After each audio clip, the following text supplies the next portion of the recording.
Guys, இப்போ நம்ம என்ன பண்ண போகிறோன்னா, நான் தான் உங்கள் நாகா. இப்போ நம்ம வந்து போலி செய்ய போகிறோம். அது எப்படி செய்கிறதுன்னு தான் வாங்க பார்க்கலாம். வீடியோக்குள்ளே போகலாம்.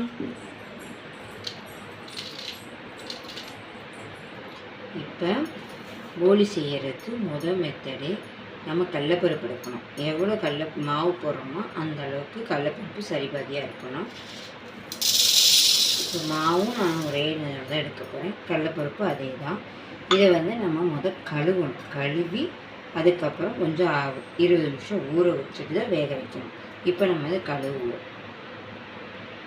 இப்போ நம்ம இதை வாஷ் பண்ணி ஊற வச்சுருக்கோம். இது வந்து 20 நிமிஷம் ஊறட்டும். இந்த ஊற நேரத்துக்கு நம்ம வந்து மாவு எடுத்து மாவை அதே அளவில் மாவு பிணைவோம். இப்போ மாவுக்கு வருவோம்.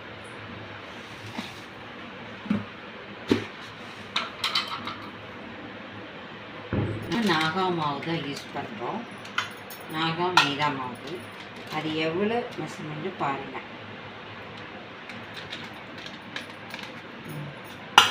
கடலைப்பருப்பு 1 டம்ளர் எடுத்துருக்கோம். அதே 1 டம்ளர் அளவு போடலாம் மாவு.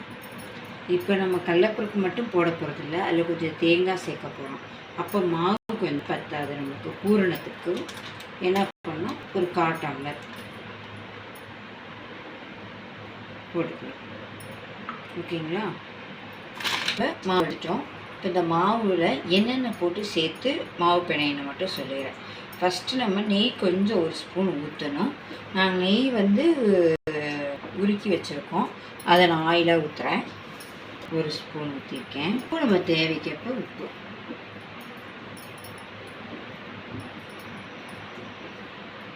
ஒரு 2 சிற்கரண்டி போட்டிருக்கேன்.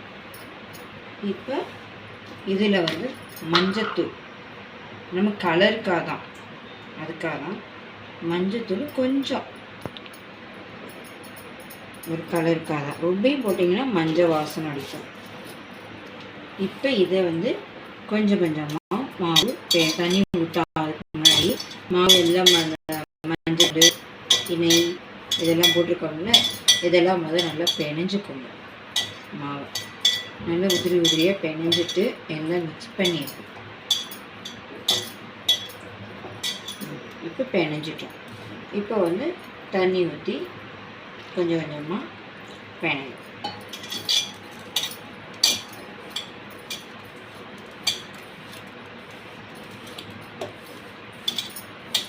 இது சப்பாத்தி மாவு மாதிரி பிணைஞ்சிக்கணும். ஏன்னா மைதா மாவு வந்து போக போக லூஸ் கொடுத்துரும். இப்போ மாவு நல்லா பிணைஞ்சாச்சு. கையில் ஒட்டலை பாருங்கள், கையில் ஒட்டலை. ஓகேங்களா? இப்போ இந்த மாவு வந்து அது மேலே மறுபடியும் கொஞ்சம் ஆயில் ஊற்றி ஒரு இடத்துல இது கொஞ்சம் வரணும் ஊற வைக்கும். இப்போ இது கொஞ்சம் ஆயில் ஊற்றுறேன்.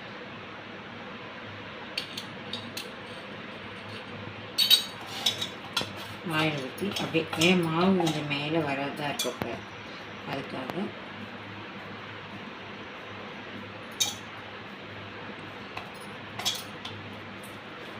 ஊறட்டும். இந்த சைடு கடலைப்பருப்பு ஊறிருக்கு. இது ஒரு 10 நிமிஷம் ஊறட்டும்.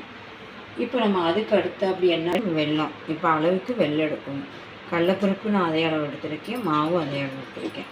வெல்லம் மட்டும் கொஞ்சம் எச்சா இருக்குது. இப்போ இந்த வெல்லத்தை நம்ம பாதியாக உடைச்சி, இதில் கொஞ்சம் மண்ணெல்லாம் இருக்கும், அதனால் உடைச்சி நம்ம ஒரு தண்ணியில் போட்டு வடிகட்டிக்கணும். உரைச்சி வடிகட்டிக்கணும். இதை செய்கிறதுக்கு கடலைப்பருப்பு ஊறக்கும், மாவு கொஞ்சம் ஊறக்கும் கரெக்டாக இருக்கும். இப்போ நம்ம இது என்ன பண்ணணும், பிடிச்சாக உடைக்கணும். இதை இப்போ உடைக்கலாம். இப்போ நம்ம வெல்லத்தை வந்து தூள் பண்ணி கொண்டு வந்துட்டோம். இந்த வெல்லத்தை அப்படியே சேர்க்கக்கூடாது, ஏன்னா இதில் மண்ணெல்லாம் கொஞ்சம் இருக்கும். அதுக்கு நான் என்ன பண்ண போகிறேன்னா பாருங்கள், இதை வந்து நம்ம ஒரு கடாயில் எல்லாத்தையும் போட்டுட்டு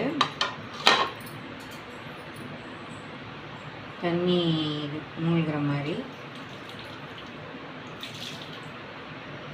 அவ்வளோதான்.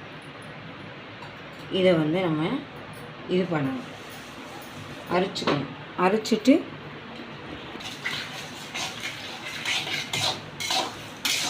இதை வந்து நல்லா கரையணும். கரையிறதுக்கு இப்படி பண்ணிக்கணும். வெள்ளை வந்து கொஞ்சம் கரையும். இப்போ எல்லாமே ஊறணும், கரையிறதுக்கு மாவு பண்ணி. இப்போ அடுத்தது என்ன பண்ணணும்னா, இது இங்கே கரைஞ்சிக்கிட்டு இருக்கட்டும். நம்ம வெள்ளை கடலப்பருப்பு ஊற வச்சோம் பார்த்தீங்களா, அதை வந்து இப்போ வேக வைப்போம்.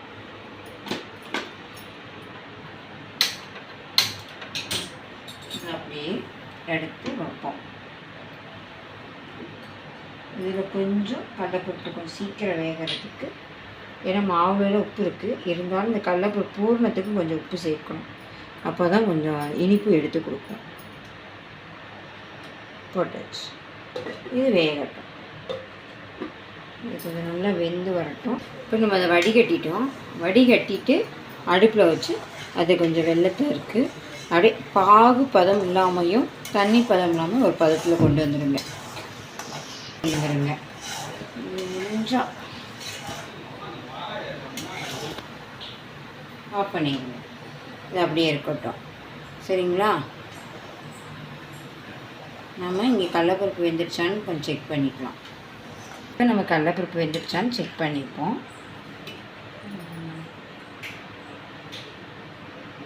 இன்னும் ஒரு 5 நிமிஷம் வேகட்டும். அது வரைக்கும் நம்ம பூரணம் போட்டோம் பார்த்தீங்களா, அதை மாவு பிணைஞ்சோம் பார்த்தீங்களா, அந்த மாவு கொஞ்சம் உருண்டை பிடிப்போம். நல்லா சாஃப்டாக நல்லா வந்துடும். இதை வந்து உருண்டை பிடிப்போம்.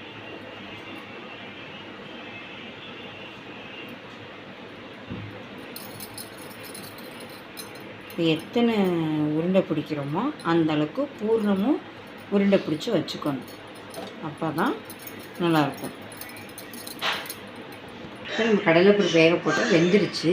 இருந்தாலும் முழுசாக இருக்குது. இது வந்து கொஞ்சம் மசிக்கணும். அதுக்கு வந்து அரைக்கணும். இப்போ ஒரு ஓட்டிடலாம். கொஞ்சம் ஆறிடுச்சு.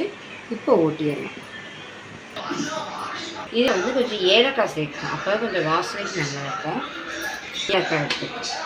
இப்போ மாவு கொஞ்சமாக போட்டனால ஏலக்காய் நாங்கள் அதிகமாக, எங்களுக்கு ஏலக்காய் வாசனை பிடிக்காது. அதனால் இருந்தாலும் இதுக்கு டேஸ்ட்டுக்கு ஏலக்காய் தான். நான் ஒரு ஏலக்காய் போடுவேன். மறக்க வச்ச கடலைப்பருப்பை மசிச்சிட்டோம். இதை வந்து அந்த பாகில் போட்டுறோம். அடுப்பு பற்ற வைக்கிறதுக்கு முன்னாடி தான் போடணும். ஏன்னா அதனால் அந்த 2 பேரும் கரைக்கணும். அப்போ அடுப்பு பற்ற வச்சுக்கலாம். ஸ்வீட்டோடு இருக்கிறப்பயே கடலைப்பருப்பா அவங்களுக்கு கொஞ்சம் சூடு போக கெட்டியாகிடும். இப்போ வந்து நல்லா கொஞ்சம் மிக்ஸ் பண்ணிக்கணும். அப்போ தான் கெட்டி இல்லாமல் இருக்கும். சில பேர் அடுப்பில் ஹீட் பண்ணியே ஊற்றுவாங்க. அது அங்கங்கே கெட்டியாகிடும்.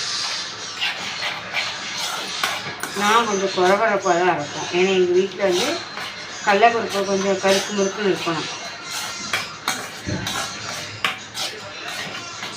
நல்லா மிக்ஸ் பண்ணணும். இதில் ஒரு சுற்று நெய்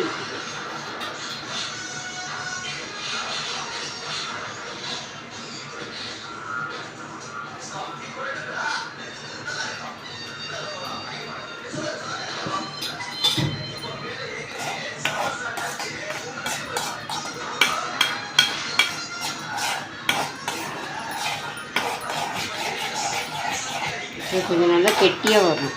பூர்ணம் பிடிக்கிற மாதிரி வரணும். இது வரைக்கும் பார்த்துருப்பீங்க. அடுத்து வாங்க பார்ட் 2 பார்க்கலாம்.